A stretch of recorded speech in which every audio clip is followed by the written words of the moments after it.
هي بتسأل بتقول إن هي لسه متجوزة جديد وعايزة تكون زوجة صالحة، وعايزة تسعد زوجها، ويكون البيت فيه مودة وفيه رحمة، وتكون سكن لزوجها.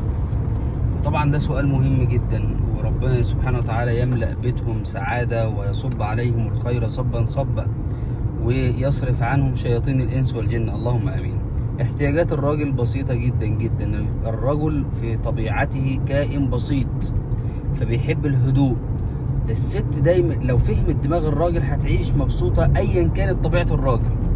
يعني لو هو بيغضب، لو هو هادي، لو هو كريم، لو هو بخيل، هتقدر تاخد اللي هي عايزاه من الراجل، بس بعقلها، بأنوثتها، برقتها، مش بالصدام والعناد. فرقم واحد، الراجل بيحب اللي يقول له حاضر ونعم. فلما يحصل مشكلة ونلاقيه مش متقبل، خلاص هنبقى فيه صدام، فيه خناقة، نقول له انت الصح.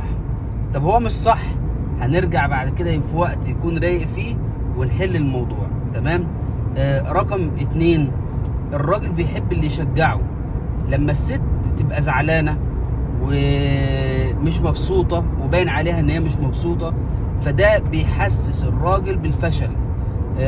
الست اللي دايما بتدعم زوجها، على فكرة المقولة اللي بتقول وراء كل رجل عظيم امرأة، ست فعلا بتشجعه، بتدفعه لان هو يبذل كل طاقته، بتدعمه نفسيا.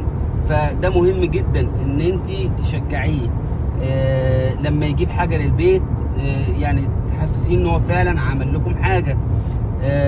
لما يخرجك، لما يشتري لك حاجة، فالتشجيع ده بيخليه يستمر في نفس الطريق. الحاجة المهمة جدا ان الراجل بيحب التقدير والاحترام.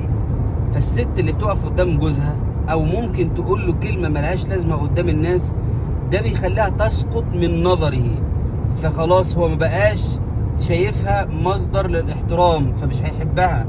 فدايما تكون حريصة ان هي تحترم زوجها، وخصوصا امام الناس، قدام اهلك وقدام اهله، تديله المكانة بتاعته، تديله البرستيج بتاعه. فبالطريقة دي دايما هيكون شايلك فوق راسه. فمن المهم جدا الست اللي عايزة تعيش حياة زوجية سعيدة ان هي ما تطولش الخصام مع الزوج. حتى الرسول صلى الله عليه وسلم بيقول لا يحل لامرئ مسلم ان يهجر اخاه فوق ثلاث. ده لو هو ايه، اخوه او صاحبه او جاره. انما بقى زوجته، يعني المفروض ما يعديش ليله احنا متخاصمين وزعلانين من بعض، نحكي ونطلع اللي جوانا، ونحفظه في ماله وفي عرضه وفي بيته.